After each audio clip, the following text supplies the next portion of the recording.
Et il nous répond, oui, mais sur la croix, Christ a payé ce péché. Alors, recommençons ensemble.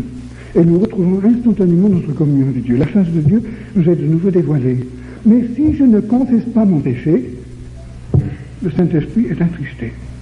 Et plus je laisse passer un laps de temps sans confesser ce péché, plus l'action du Saint-Esprit diminue, et finalement le Saint-Esprit est tellement attristé qu'il éteint sa voix. Israël, dans le désert, a attristé le Saint-Esprit et éteint le Saint-Esprit. Et chers amis, chers frères, chères sœurs, ici, au Québec, alors que Dieu a travaillé si puissamment ces dernières années, je crois que nous sommes tous devant le danger d'attrister le Saint-Esprit, d'éteindre le Saint-Esprit. Et ne croyez pas que nous n'ayons pas besoin de confesser notre péché. Plus nous connaissons Dieu, plus nous sommes proches de lui, plus nous vivons dans sa présence, plus il nous révèle sa face, plus il nous déclare son amour, plus nous connaissons sa parole, plus nous voyons de péchés en nous. Oh, il y a des multitudes de péchés qui existent et qui ne sont pas appelés péchés par nous, mais que Dieu appelle péchés. Et la seule manière d'être délivré de la puissance de ce péché, qui donne au diable un terrain pour agir sur nous, c'est de confesser ce péché. Heureusement qu'il n'y a pas autre chose à faire que de confesser le péché. Parce que s'il fallait faire 1000 choses pour nous libérer des chaînes du péché, aucun de nous ne serait jamais libéré. Comme nous sommes sauvés par la foi en Christ lorsque nous sommes nés de nouveau, bien de même, chaque jour de notre vie, nous sommes délivrés de la puissance du péché par la foi en Christ. Qu'est-ce qui peut nous libérer de cette oppression satanique? Eh bien, simplement, le sang de Jésus-Christ. C'est le jour où nous avons appliqué le sang de Christ dans notre conscience la première fois que nous avons été sauvés. Et c'est de même, en appliquant le sang de Christ dans notre conscience tous les jours de notre vie, que nous sommes sauvés de la puissance du péché. Il y a 3 aspects du salut. L'aspect passé, nous avons été sauvés une fois pour toutes de l'enfer, nous avons été sauvés de la punition que méritait notre péché. Maintenant, nous sommes sauvés tous les jours de la puissance du péché, mais toujours par la foi en Christ. Et quand Christ reviendra, nous serons sauvés même de la présence du péché, mais toujours par la foi en lui. Et c'est aujourd'hui que nous sommes délivrés, comme nous avons été délivrés le jour de notre salut. Mais le problème avec presque tous les chrétiens, c'est un peu général, c'est pas seulement au Québec, c'est qu'on se contente de sa conversion. On est sauvé, alléluia, c'est formidable. Je me rappelle une fois, j'ai entendu, je crois un colonel salutiste, je ne veux rien dire contre les salutistes, j'étais très chers amis dans le salut, et je les aime beaucoup. Mais ça c'est un exemple typique. J'aurais pu dire chez des baptistes que j'ai connus, des presbytériens que j'ai connus, ou des anglicans que j'ai connus, ou des frères que j'ai connus. Mais je vous donne simplement cet exemple parce que ça me vient d'esprit. Je me rappelle un colonel d'armes du salut dans un autre pays qui a raconté son témoignage et il disait il a 35 ans, je ne me rappelle plus exactement combien de temps, c'était un peu avant le déluge, j'ai été sauvé, puis et puis c'est son témoignage. Il a dit un peu plus longuement que ça, mais c'est tout ce qu'il a dit ensemble. Et moi je me disais, mais qu'est-ce qui est arrivé depuis? Il me semblait qu'il n'avait rien à dire en ce qui concernait sa vie spirituelle depuis. Mais alors, la naissance, comme j'ai dit hier soir, c'est le début, c'est un commencement, c'est l'entrée dans le royaume de Dieu. Mais après, il y a des découvertes infinies. Et la plupart d'entre nous, une fois entrés dans le royaume de Dieu, nous nous asseyons sur le seuil du royaume à la frontière et dit bon, alors maintenant je suis dans le côté de la frontière, allez bien, c'est formidable. Et puis on en reste là. Et nous ignorons l'immense découverte que Dieu réserve pour nous. C'est-à-dire nous limitons Dieu, nous faisons de Dieu quelque chose de trop petit. Et l'horizon de Dieu est renfermé par le brouillard de notre incrédulité. Nous ne voyons pas assez loin. Nous avons besoin que Dieu nous fasse monter sur une montagne pour voir l'étendue du royaume de Dieu. Or, il est midi. Donald m'avait dit que je pouvais parler un peu plus longtemps que ça, mais ce serait peut-être bien que j'arrête là, comme ça nos chères sœurs ne vont pas s'angoisser en ce qui concerne la cuisine et nous aurons peut-être un peu plus de détente avant de nous rencontrer cet après-midi. Mais j'espère, frères et sœurs, que nous aurons tous l'intégrité spirituelle d'affronter carrément la parole de Dieu, de nous laisser sonder par la parole de Dieu et d'obéir. On a donc ces 4 commandements. Marcher constamment, pas après pas, par la foi. Et non pas marcher simplement en tournant en rond, mais vers un objectif, vers l'objectif de la réalisation de la volonté totale de Dieu, de la révélation totale de la face de Dieu.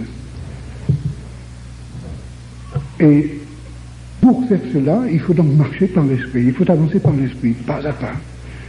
Et ensuite, nous aurons une action continue. Vous savez, les premières minutes de la journée sont les meilleures. Je remercie Dieu de m'avoir montré quand j'étais donc suffisamment jeune pour ne pas perdre toute ma vie. Et encore, j'avais laissé passer bien des années. 23 ans, c'est déjà vieux, lorsque Dieu a commencé vraiment à débloquer l'action de son esprit en moi. Je remercie Dieu de m'avoir montré la valeur de ces premiers moments de la journée, la première demi-heure. Évidemment, quand on a des enfants, c'est difficile. J'avoue que c'était difficile pendant la guerre, quand je n'avais pratiquement jamais de vie personnelle, quand on était entouré nuit et jour de blasphème, de saleté, d'immoralité, quand on était constamment en danger, on vivait dans des conditions pourries, horribles, quelquefois par une chaleur accablante, d'autres fois par un froid glacial. C'était difficile. Et pendant toutes ces années, Dieu m'a permis, d'une manière ou d'une autre, de commencer la journée avec lui, presque toujours. Quand j'étais dans les déserts du Moyen-Orient et de l'Asie, je me régalais en me levant une demi-heure avant les autres gars et en sortant dans le désert pour être seul avec Dieu pendant une demi-heure, dès la toute première lumière jusqu'au lever du soleil, et ensuite toutes les mouches, tous les insectes et les reptiles sortaient aussi. Et cette demi-heure devant le lever du soleil dans mon désert était pour moi un avant-goût du ciel. Et ensuite je pouvais revenir. Dieu me tenait pendant toute la journée. Je m'esquivais quand je le pouvais dans la journée, et surtout à midi, avant ou après le repas, pour n'avoir ne serait-ce qu'un quart d'heure avec Dieu, seul, complètement seul. C'était très difficile à trouver. Et puis le soir, j'avais quelquefois un peu plus de temps. Ça dépendait des circonstances. Mais quelquefois, nuit et jour, il a fallu qu'on soit en pleine action et on ne pouvait pas s'arrêter pour quoi que ce soit. Et comme Élie, il a fallu quelquefois que je mange, que je marche avec la force que me donnait un seul repas en quelque sorte. Vous savez, lorsqu'Israël a fui devant Jézabel, et un ange vient préparer un repas dans le désert, et c'est avec ce repas qu'il a pu tenir pendant 40 jours jusqu'à ce qu'il soit arrivé au mont Sinaï, à la montagne de Dieu. Dieu sait nous tenir, Dieu sait de quoi nous avons besoin. Et Dieu, pourvu que notre cœur est droit avec lui, il trouvera le moyen toujours de nous tenir, de nous donner ce qu'il nous faut. Mais je peux vous dire que le début de la journée, avant qu'on ne soit pris dans l'engrenage des soucis et des problèmes de la vie, alors que même la terre est renouvelée par l'oxygénation de la nuit, alors que nous n'avons pas encore eu le temps ce jour-là de pécher d'une façon particulière, alors que notre âme a été un peu lavée par le sommeil, de chercher Dieu avant, de parler à Dieu avant de parler aux autres, d'entendre Dieu avant d'entendre autre chose. Ça, c'est l'idéal. Et c'est quand on est jeune qu'on apprend ces habitudes. J'ai souvent dit aux multitudes de jeunes gens et de jeunes filles que j'ai connues, la plupart de mon travail, depuis que je suis au service de Dieu, a été parmi, la nouvelle génération.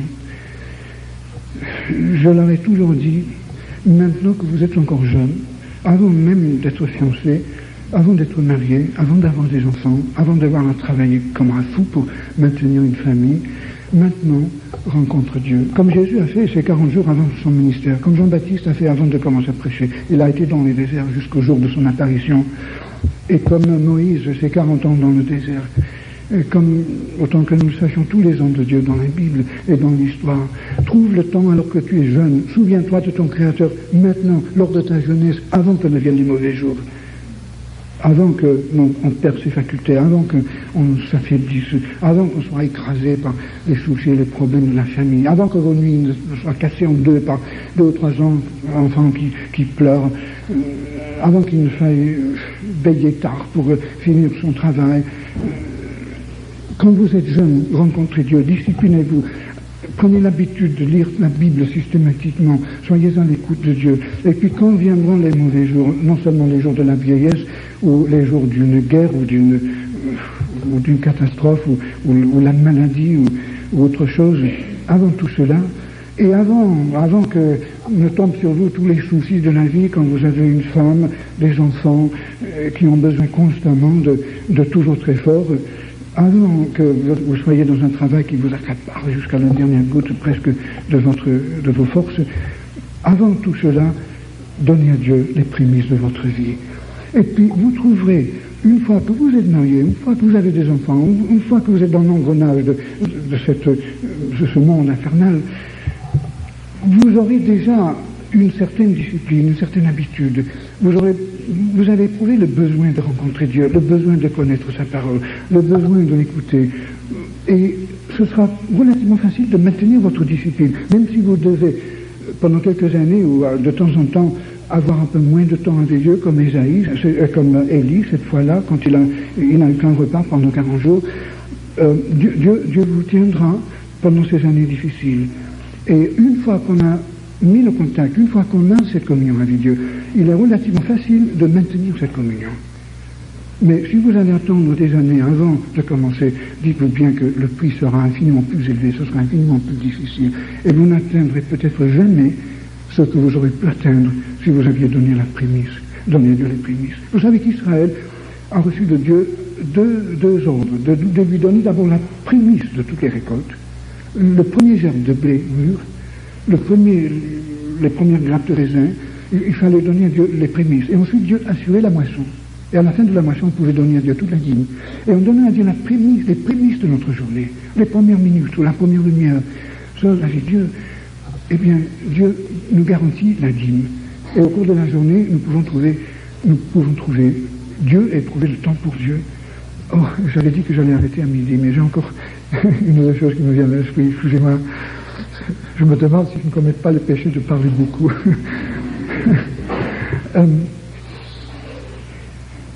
J'ai connu en Algérie une vieille femme espagnole qui, avant sa conversion, était illettrée. Elle avait peut-être 60 ans quand je l'ai connue. Mais elle a appris elle-même à lire la Bible en espagnol. L'espagnol, c'est relativement facile puisque c'est l'écriture est phonétique, n'est-ce pas? Alors, et chaque fois que j'allais la voir, j'ai vu sur sa table ou sur le buffet sa grosse Bible espagnole. Et je lui demandais comment elle faisait. Elle m'a dit, avec son bon accent espagnol, elle m'a dit, oh, vous savez, je ne suis pas très intelligente et puis je ne lis pas très vite, mais au cours de la journée, ma Bible est toujours là et quand j'ai une minute entre deux casseroles ou 5 minutes entre deux travaux, ben, je prends ma Bible et je continue à lire. C'est peut-être un verset seulement, et puis Dieu me parle et ça rentre dans mon cœur, je le garde et puis je continue mon travail. Et à la longueur de la journée, je crois que cette chère femme devait passer au moins 2 ou 3 heures avec Dieu de cette façon. Je me rappelle aussi une histoire que j'ai apprise quand j'étais jeune et qui m'a fortement impressionné. En Écosse, il y a longtemps de ça, il y a peut-être 60 ans ou 200 ans, je ne m'en rappelle plus les circonstances, même l'auteur de cet article que j'ai lu. Il s'agissait d'une vieille veuve. Je crois que c'était une grand-mère et élevait ses 2 petits-enfants seuls. Elle devait travailler très dur pour gagner sa vie et pour aider ses enfants. Mais c'était une femme très simple. Mais de temps en temps, au cours de la journée, elle se mettait dans son fauteuil et son tablier, elle le mettait par-dessus sa tête, elle se blottissait derrière son tablier, elle restait là, seule, pendant peut-être 5 minutes. Et les enfants savaient très bien ce qui se passait, ils marchaient sur la pointe des pieds, ils chuchotaient, ils disaient « Maman, grand-maman prie ». Depuis tout petit, ils étaient habitués à cela. Et ensuite, le tablier redescendait, elle continuait son travail. Elle interrompait X fois la journée par ses rencontres avec Dieu. Et moi, j'ai appris à faire la même chose. J'ai trouvé, lorsque j'avais encore 23-24 ans, lorsque j'ai commencé cette discipline de rencontrer Dieu tous les jours de ma vie, j'ai trouvé qu'au bout d'un certain temps, au lieu d'avoir, par exemple, après une matinée de travail à Gaston, à midi, lorsque je voulais de nouveau avoir un moment avec Dieu, au lieu d'avoir à batailler contre les puissances invisibles pour toucher Dieu, pour retrouver sa présence et pour me débarrasser d'une mauvaise conscience, j'ai trouvé que Dieu m'attendait, même pendant toute la matinée. Il disait, garde ton rendez-vous à midi, je t'attends. Et puis au cours de la matinée, je prenais 5 minutes ici, 2 minutes là, 10 minutes quelquefois. Je disparaissais derrière une porte, ou dans un couloir, ou dans une ruelle, ou dans un bois, n'importe où, pour être seul avec Dieu. Il me semblait que Dieu ouvrait son ciel, et puis il me parlait. J'avais ma Bible avec moi, je revoyais le passage que j'avais marqué le matin, où Dieu m'avait parlé.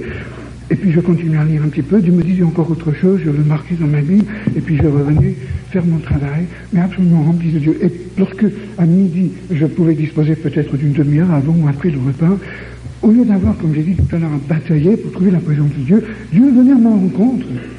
Il me guettait, il me devançait au rendez-vous. Il était là, la porte du ciel était ouverte. Et de même, tout l'après-midi, le soir, avant de m'endormir, je disais, Seigneur, garde ton rendez-vous avec moi demain matin. Ne permets pas que le diable s'interpose. Ne permets pas qu'il m'empêche de venir te trouver. Et le matin, en me levant, je trouvais que Dieu était là, il m'attendait. Et le matin, je disais, Seigneur, garde ton rendez-vous avec moi à midi. Et à midi, je disais, Seigneur, garde ton rendez-vous avec moi ce soir. Et ainsi de suite. Et c'est cela, marcher par l'esprit, pas après pas.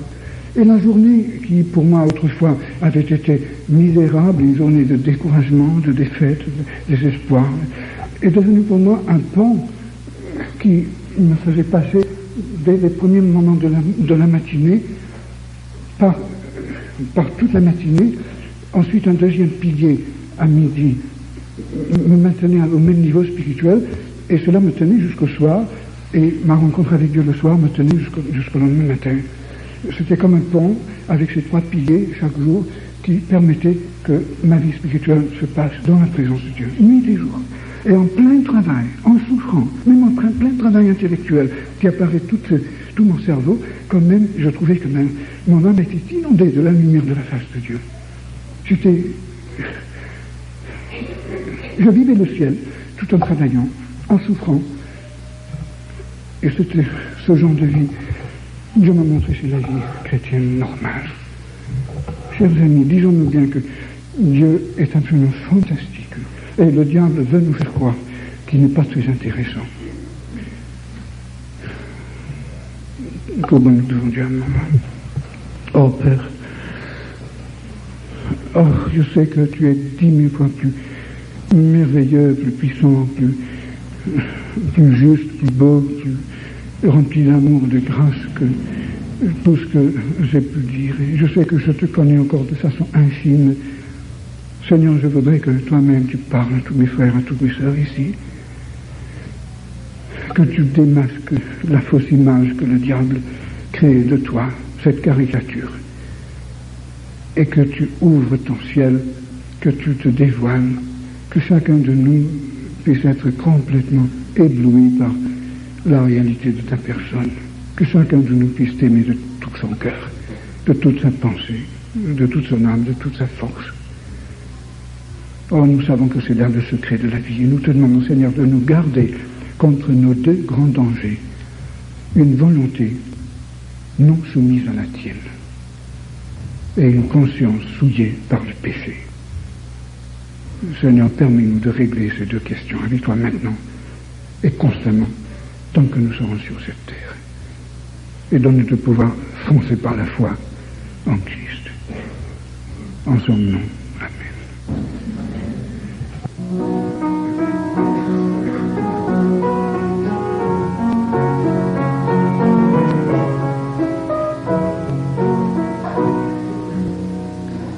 Ta volonté peut seule rendre heureuse l'âme qui veut avoir la liberté.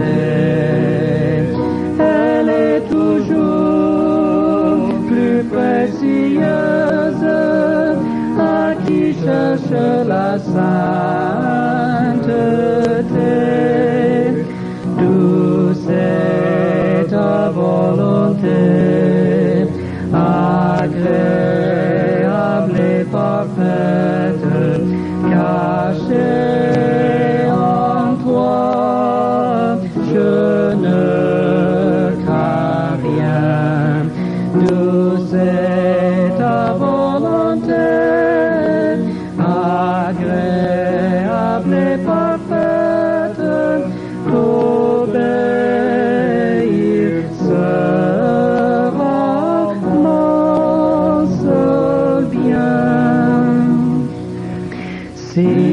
plaisir et la joie éphémère au jour passé m'attirèrent souvent.